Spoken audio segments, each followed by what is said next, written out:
Hi friends, welcome to Rupa Lavanya Swaralahari channel. ఈ ఛానల్లో మీరు వింటున్న కథ నా రౌడీ కిల్లర్. ఈ కథ రాసిన వారు రూపా లావణ్య, చదువుతున్నవారు లహరి రాజశేఖర్. ఈ స్టోరీ మీకు నచ్చితే ప్లీజ్ లైక్ చేసి షేర్ చేసి ఛానల్కి సబ్స్క్రైబ్ చేసుకుని మీ సపోర్ట్ అందిస్తారని ఆశిస్తూ ఇంకా స్టోరీలోకి వెళదాం. ఈ భాగం చూసే ముందు ప్రీవియస్ పార్ట్స్ ఎవరైనా మిస్ చేసి ఉంటే ముందు అవి చూడండి. ఇంకా స్టోరీ. ఏకాంబరానికి పిఏకి టెన్షన్తో చెమటలు పట్టేసి ఇక్కడ నుండి వెళ్ళిపోండి, మేము అర్జెంటుగా బయటకు వెళ్ళాలి అంటూ ఉంటారు. సార్ ప్లీజ్ ఒక్క పావుగంట సేపు మాకు ఆన్సర్ చేసి వెళ్ళండి అంటూ ఉంటారు మీడియా వాళ్ళు. అదంతా శ్రీను తన ఫోన్లో యూట్యూబ్లో లైవ్ ఛానల్ ఓపెన్ చేసి చూస్తూ నవ్వుకుంటూ ఉంటాడు. ఆ పిఏ ఏకాంబరం చెవిలో గుసగుసగా, సార్ ఇంకా మనం ఏం చేయలేం, నా మాట విని శ్రీనుకి కాల్ చేసి సారీ చెప్పి కాపాడమని అడగండి, లేదంటే ఇక్కడే పోతాం మనం అంటాడు. పిడికిలు బిగించి ఎర్రని కళ్ళతో పియ్యని చూస్తాడు ఏకాంబరం.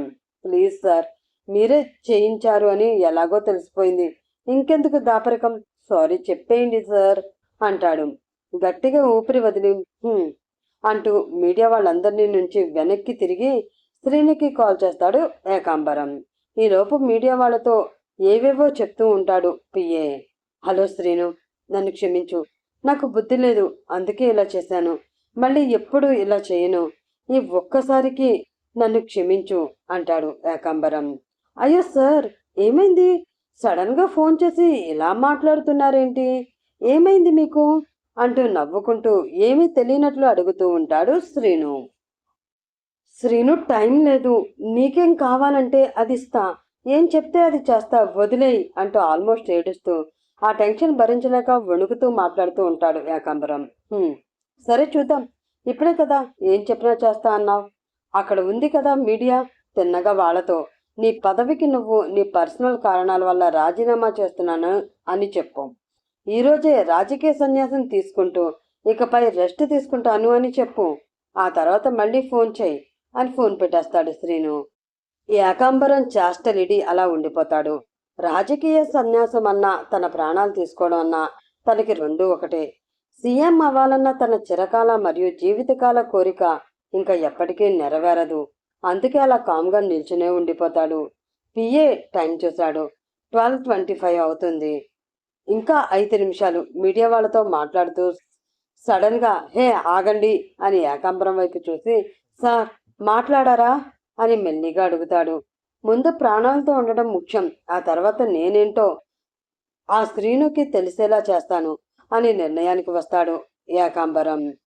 ఫాస్ట్గా వెనక్కి తిరిగి మీడియా వాళ్ళతో, నేను నా పదవికి ఈరోజు రాజీనామా చేస్తున్నాను, అలాగే నా ఆరోగ్య రీత్యా టెన్షన్స్ ఉండకూడదు అన్నారు మా డాక్టర్, అందుకే రాజకీయాల నుండి పూర్తిగా తప్పుకుంటున్నాను.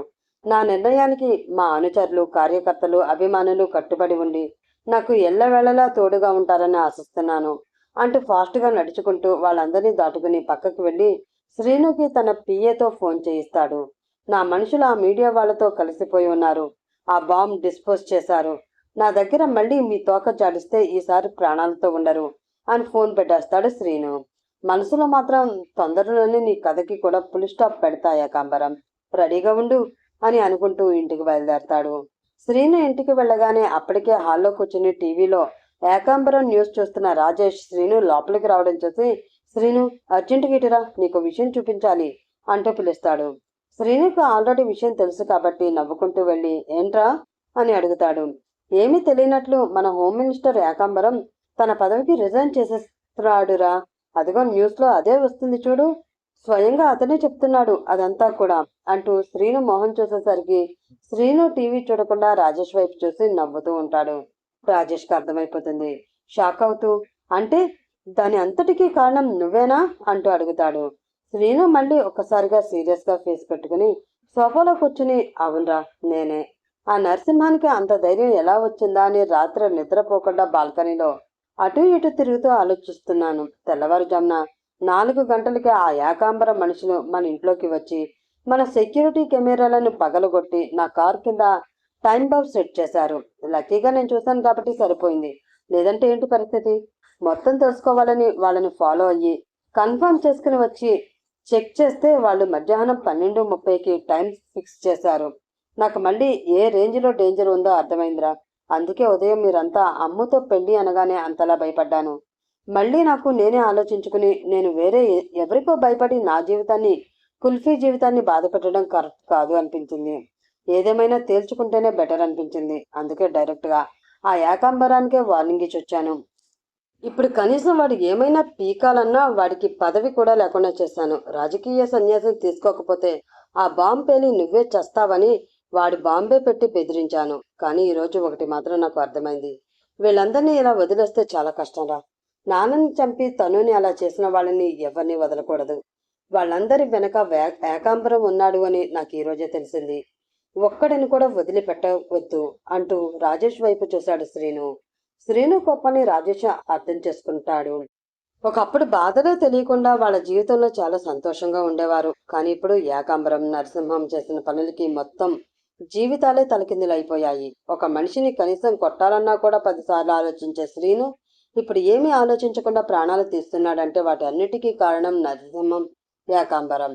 వాళ్లే కనుక శ్రీను వాళ్ళ నాన్న మహేందర్ని చంపకపోయి ఉంటే వాళ్ళ జీవితాలు ఎప్పటికీ ఇలా ఉండేవి కాదు. అవునరా, మనల్ని ఇంతలా మార్చిన వాళ్ళెవ్వరినీ వదిలిపెట్టడానికి వీల్లేదు. కానీ మొత్తం ప్రాబ్లమ్స్ అన్ని క్లియర్ అయిన తర్వాత మనం ఇక్కడ మాత్రం ఉండొద్దు. మనం ముందు అనుకున్నట్లు అమెరికా వెళ్ళిపోదాం అంటాడు రాజేష్. అలాగేరా, కానీ ఇకపైనే మనం ఇంకా జాగ్రత్తగా ఉండాలి. నువ్వు బయటకు వెళ్ళేటప్పుడు సెక్యూరిటీ ఉండేటట్లు చూసుకో. అమ్ము తనులకి కూడా జాగ్రత్తగా ఉండమని చెప్పు అంటాడు శ్రీను. అలాగే అంటూ ఉంటాడు రాజేష్. ఈలోపు తను తన రూమ్ నుంచి మెల్లిగా బయటకు వచ్చి వాళ్ళ అన్నయ్య మాటలు విని అన్నయ్య అంటూ పిలుస్తుంది. శ్రీను వెంటనే లేచి ఫాస్ట్గా వెళ్ళి తను చేయి పట్టుకుని మెల్లిగా నడిపించుకుంటూ హాల్లోకి తీసుకువచ్చి సోఫాలో తన పక్కనే కూర్చోబెట్టుకుంటాడు. రాజేష్ కూడా వచ్చి వాళ్ళ ఎదురుగా కూర్చుంటాడు. వదినని వాళ్ళ ఇంట్లో దిగబెట్టావా అన్నయ్య అని అడుగుతుంది తను. దింపేశానురా, సేఫ్గానే రీచ్ అయిపోయింది. మరి ఇంకేం కంగారు లేదు అంటాడు శ్రీను. అవునారా, నాకు డౌటు. అమ్ము రాకముందు పెళ్లి వద్దు అని కోపంతో వెళ్ళిపోయిన వాడివి, అమ్మ వచ్చాక కాసేపట్లోనే అలాగే సిగ్గుపడుతూ వచ్చావేంట్రా? లోపల అసలు ఏం జరిగింది అని అడుగుతాడు రాజేష్ క్యూరియాసిటీగా. శ్రీను ఒక్కసారిగా రాజేష్ వైపు కోపంగా చూసి అదంతా నీకెందుకురా అంటూ తను వైపు చూసి, రకి, రేపు నువ్వు, నేను, అమ్మ, రాజేష్ అందరం కలిసి కుల్ఫీ వాళ్ళ ఇంటికి వెళ్ళి పెళ్లి మాటలు మాట్లాడదాం. నేను వాళ్ళ నాన్నతో ఆల్రెడీ మాట్లాడాను. జస్ట్ ఫార్మాలిటీస్ అంతే. వీలుంటే వాళ్ళు ఓకే అన్నాక అక్కడి నుంచే పంతులు గారికి ఫోన్ చేయిస్తాను. మీ ఇద్దరి పెళ్లికి మా పెళ్లికి కూడా ఒకేసారి ముహూర్తం పెట్టించమని చెప్తాను. నీకు ఓకే కదా అంటూ అడుగుతాడు. తనకి రాజేష్కి కూడా పెళ్లి అనగానే తను కూడా సిగ్గుగా అనిపిస్తుంది. కానీ అన్నయ్య, ముందు మీ పెళ్లి అవనివ్వండి, మా పెళ్లికి అంత తొందర ఏముంది అంటూ తలదించుకుని నవ్వుతూ ఉంటుంది. శ్రీను తను తల మీద చెయ్యి వేసి, అలా అనకురా, మన పెళ్లిళ్ళు అయిపోతే హ్యాపీగా ఇక్కడి నుంచి అందరం ఒకేసారి వెళ్ళిపోవచ్చు. నీకు ఇక్కడ కంటే అక్కడ ట్రీట్మెంట్ ఇప్పిస్తే మంచి రిజల్ట్ కూడా రావచ్చు. అందుకే మనం ఎంత తొందరగా వీలైతే అంత తొందరగా వెళ్ళిపోదాం అంటూ రాజేష్ వైపు చూసి, ఏంట్రా బావా, నీకు ఓకే కదా? లేదంటే మా చెల్లెల్ని చేసుకోవడానికి ఇంకా ఏమైనా కండిషన్స్ పెడతావా అంటూ అడుగుతాడు నవ్వుతూ. కండిషన్స్ ఏంటన్నయ్య? ఇస్తే తనే మనకి ఎదురు కట్నం ఇవ్వాలి. ఏరా పూజ, రెడీనా ఎదురు కట్నం ఇవ్వడానికి అంటూ అడుగుతుంది తను. రాజేష్ 2 చేతులు ఎత్తి వాళ్ళిద్దరికి దండం పెడుతున్నట్లు యాక్ట్ చేసి, అమ్మ మహాతల్లి, నా దగ్గర ఒక్క పైసా కూడా లేదు. నా జీవితం అంతా మీ అన్నయ్య దగ్గర పనిచేసేసరికి అయిపోతుంది. ఇంకా నా దగ్గర ఏముంటుంది? కాకపోతే మీ అన్నయ్య అన్నట్లు నా తరపు నుంచి చిన్న కండిషన్ అంటాడు రాజేష్. అబ్బో, చూసావా అన్నయ్య, నువ్వు అన్నావో లేదో అప్పుడే ఎక్కడి నుంచో అన్ని కోరికలు బయటకు వస్తున్నాయి. నేను నిన్ను చేసుకోవడమే ఎక్కువరా పూజ, ఇంకేం డిమాండ్స్ లేవు, ఏం లేవు, పోపో అంటుంది తను. పర్వాలేదులేరా, ఏంటో చెప్పని, ముందు నువ్వు చెప్పరా బావా, ఏం కావాలేంటి అని అడుగుతాడు శ్రీను నవ్వుతూ. ఏముద్రా బావా, మీ చెల్లిని పెళ్లి అయిన తర్వాత నన్ను పూజ అని పిలవడం మాత్రం మానేమని చెప్పరా అంటూ బతిలాడుతున్నట్లు చెప్పేసరికి అన్న చెల్లెళ్ళు ఇద్దరు గట్టిగా నవ్వుతూ ఉంటారు. అలా ముగ్గురు కాసేపు మాట్లాడుకున్నాక శ్రీను, నేను ఫ్రెష్ అయి వస్తాను అంటూ తన రూమ్లోకి వెళ్ళిపోతాడు. తన షర్ట్ మారుస్తూ మిర్రర్లో చూసుకునేసరికి పొద్దున అమ్ము తన షర్ట్ పట్టుకుని అమ్ము వైపు లాక్కోవడం గుర్తొచ్చి సిగ్గుపడుతూ నవ్వుకుంటూ ఉంటాడు. ఆ షర్ట్ లోపల అమ్ము లిప్స్టిక్ మార్క్స్ కూడా ఉంటాయి. ఆ షర్ట్ స్మెల్ చూస్తూ ఉదయం ఏం జరిగిందో గుర్తు తెచ్చుకుంటూ ఉంటాడు. పాపం మీరు కూడా ఏమైందా అని ఒకటే వెయిటింగ్ కదా. ఇప్పుడు తెలుసుకోండి మరి. శ్రీను పెళ్లి సడన్ గా మళ్ళీ ఎందుకు వద్దన్నాడో అర్థం కాక అమ్ము మెల్లిగా నడుచుకుంటూ శ్రీను రూమ్లోకి వెళ్తుంది. డోర్ క్లోజ్ చేసిన కొద్దిగా ఓపెన్లోనే ఉండడం వల్ల సైడ్ నుంచి చూస్తుంది. శ్రీను లోపల బెడ్కి ఆనుకుని కూర్చుని తల పట్టుకుని సీరియస్గా ఏదో ఆలోచిస్తూ ఉంటాడు. సౌండ్ చేయకుండా అమ్మ డోర్ తీసి లోపలికి వెళ్ళి డోర్ క్లోజ్ చేస్తుంది. ఆ సౌండ్కి శ్రీను తలెత్తి అమ్ముని చూసి సీరియస్గా, కుల్ఫీ నువ్వెందుకు వచ్చావు ఇక్కడికి, వెళ్ళిపో అంటాడు లేచి నుంచుని. డోర్కి గడియ పెట్టి శ్రీను వైపే అమ్ము నడుచుకుంటూ వస్తూ కోపంగా చూస్తూ ఉంటుంది. ఎప్పుడు అమ్ము భయపడుతూ చూడడమే శ్రీనుకి అలవాటు.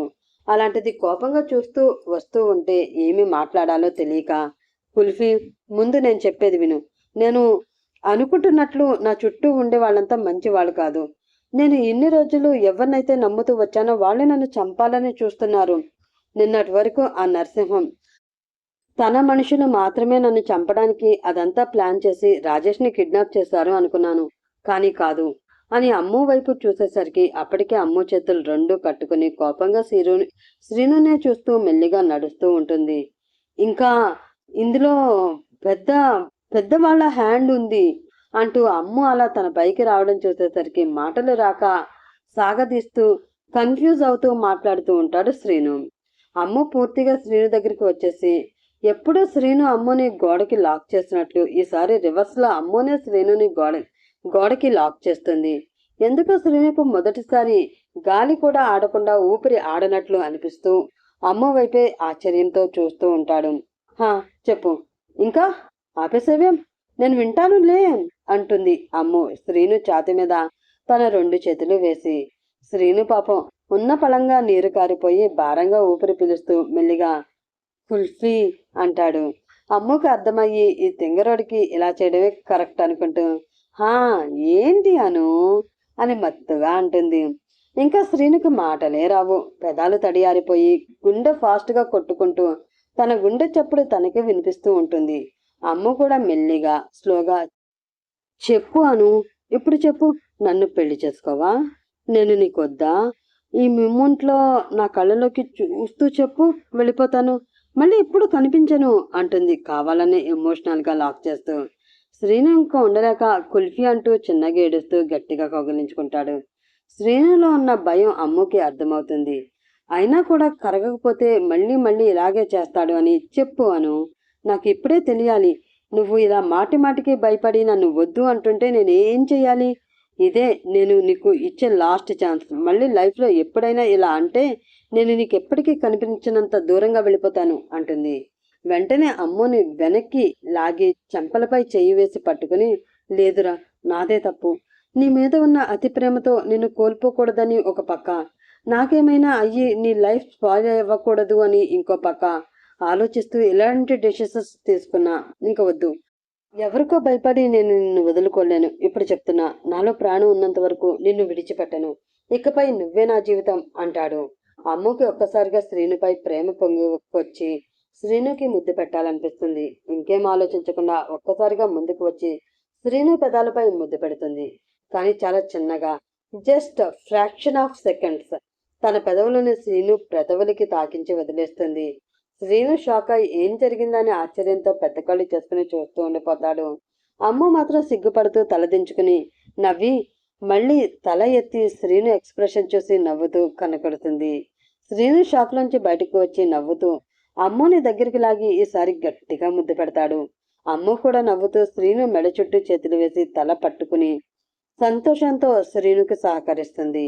అలా ఇద్దరికి ఊపిరాడనంత వరకు ఒక్కటిగా ఉండి దూరం జరిగి, కుల్ఫీ అంటాడు శ్రీను మెల్లిగా. అంటుంది అమ్ము కళ్ళు కూడా తెరవకుండానే. ఐ లవ్ యూ అంటాడు. అమ్ము ఒక్కసారిగా ఫక్మని నవ్వి ఐ లవ్ యూ టూ. ఈ మాట చెప్పడానికి ఇన్ని రోజులు పట్టిందా తింగరోడా అంటుంది. నిన్ను ఇన్ని రోజులు మిస్ చేసుకున్నాగా, నిజంగా తింగరోడినిలే. ఇకపై మన మధ్య ఎప్పుడూ దూరం అనేది రాకూడదు అంటాడు శ్రీను కూడా నవ్వుతూ. అలాగే, కానీ నాది ఒక కండిషన్. ఇకపై అందరి ముందు నువ్వు రౌడీ శ్రీను, నా దగ్గర మాత్రం నా పప్పి అను, అర్థమైందా అంటుంది తన తలతో శ్రీను తల మెల్లిగా ఢీ కొడుతూ. అమ్మో అంటూ బొగ్గపై గట్టిగా ముద్దు పెడతాడు. ఓయ్ ఇంకా చాలు కిందకి పద అంటుంది. నువ్వు నా పక్కన ఉన్నప్పుడు నాకు గంటకోసారి ముద్దు, గట్టిగా హగ్గు ఇవ్వాలి, లేదంటే ఊరుకోను అంటాడు నడుం చుట్టూ చేతులు వేసి. అమ్మో అవునా, చూద్దాం తమరు ఏ పాటి రొమాంటిక్నో అంటూ మెడ చుట్టూ చేతులు పూలదమ్మాలలా వేస్తూ శ్రీను కళ్ళలోకి చూస్తూ ఉంటుంది. పెళ్ళి అవని నీకే తెలుస్తుందిగా అంటాడు కన్ను కొడుతూ శ్రీను. పెళ్ళి అనగానే అమ్ము సిగ్గుపడుతూ, అసలు పెళ్ళి అవ్వకముందు ఇలాంటివేమీ ఉండకూడదు అనుకున్నా. తమరేమో దద్దోజనం బ్యాచ్. ప్రతిసారి పెళ్లి వద్దు అంటుంటే నిన్ను ఎలా ఒప్పించాలో తెలియక ఇలా ముద్దు పెట్టేశాను. మళ్ళీ పెళ్లి అయ్యే వరకు ముట్టుకుంటే చంపుతా, అర్థమైందా అంటుంది వేలు చూపిస్తూ. నా కుల్ఫీ గురించి నాకు తెలుసులే, ఐస్ క్రీంలా కరిగించేస్తాగా అంటూ మళ్ళీ లాగి ఇంకో 5 నిమిషాల వరకు వదలకుండా నెమ్మదిగా మొదలుపెట్టి చివరికి వచ్చేసరికి గాఢంగా ముద్దు పెడుతూ ఉంటాడు. వదలగానే అయ్యో అను, ఒక్కసారి ఇవ్వడమే తప్పైపోయింది, వదులు ముందు అంటూ శ్రీను తన నడుం మీద వేసిన చేతుల్ని తీస్తూ ఉంటుంది సిగ్గుపడుతూ. అయినా పట్టు వదలకుండా కుల్ఫీ నా వైపు చూడు అంటాడు. అమ్ము ఇంకా సిగ్గుపడుతూ అంటూ షర్టు పట్టుకుని శ్రీను గుండెలపై తలవాల్చేస్తుంది.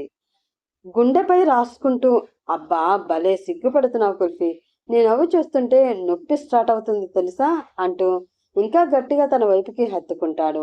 ఇద్దరు అలా కాసేపు లోకాన్నే మర్చిపోయి కళ్ళు మూసుకుని ఉండిపోతారు. మనం ఇలాగే ఉండిపోదామా ఎప్పటికీ అంటాడు శ్రీను. నువ్వు ఏమైనా చెయ్యి, ఎప్పుడు ఎందుకు ఇలా చేస్తున్నావని అడగను. నాకు నీపై నమ్మకం ఉంది. నువ్వు మన కోసం ఎలాంటి ప్రాబ్లం అయినా సేవ్ చేస్తావు. అంతదాకా నీతో ఎప్పుడు నేను ఉండేలా ఇది ఉంచుకో అంటూ శ్రీనుని కాలర్ పట్టుకుని అమ్ము వైపుకి లాక్కుని తన షర్ట్ కాలర్ లోపల వైపు ఎవరికి కనిపించకుండా గట్టిగా తన లిప్టిక్ మార్క్ పడేలా ముద్దు పెడుతుంది. అది చూసి, ఇంత గట్టిగా అక్కడిచ్చే బదులు ఇక్కడిస్తే ఇంకా హ్యాపీగా ఫీల్ అవుతాగా అంటాడు తన పెదవులను చూపిస్తూ. ఆశ దోశ అప్పడం వడ, ముందు కిందకి పద, అందరూ టెన్షన్తో ఉన్నారు, ఇంకా లేట్ అయితే అమ్మ కూడా ఫోన్ చేసి అరుస్తుంది అంటూ వెనక్కి తోస్తూ ఉంటుంది అమ్ము. శ్రీనుకి కూడా కిందన తన కారులో బాంబు ఉన్న సంగతి గుర్తొచ్చి ఏం చేయాలో డిసైడ్ అవుతాడు. గట్టిగా ఊపిరి వదిలి, నిన్ను చూస్తే చాలు నా టెన్షన్స్ అన్నీ పోతాయి, త్వరగా పెళ్లి చేసుకుందాం ఓకేనా అంటూ మళ్ళీ తనే ఫినిషింగ్ టచ్ అంటూ మళ్ళీ లాగి పెదవులపై గట్టిగా ముద్దు పెట్టి వదులుతాడు. నిన్ను అంటూ శ్రీను భుజంపై ఒకటి కొట్టి ఇద్దరు సంతోషంగా ఒకరి చెయ్యి ఒకరు పట్టుకుని కిందకి వెళ్తారు. అన్నీ అనుకున్నట్లుగా జరిగితే అది లైఫ్ ఎందుకు అవుతుంది చెప్పండి. షారా రాబోతుంది పెద్ద తుఫాన్తో. ఆ తుఫాన్ నుంచి అమ్మో శ్రీనుని ఎలా తప్పించుకుంటారో మరి తెలుసుకోవాలంటే మీరేం చేయాలి? ఛానల్ని సబ్స్క్రైబ్ చేసి స్టోరీని లైక్ చేసి మీ సపోర్ట్ మాకు అందించాలి. అప్పుడే కదా టైం టు టైం మీకు స్టోరీని అందించగలను. రేపు ఎపిసోడ్లో కలుసుకుందాం. అప్పటి వరకు by bye friends, have a nice day.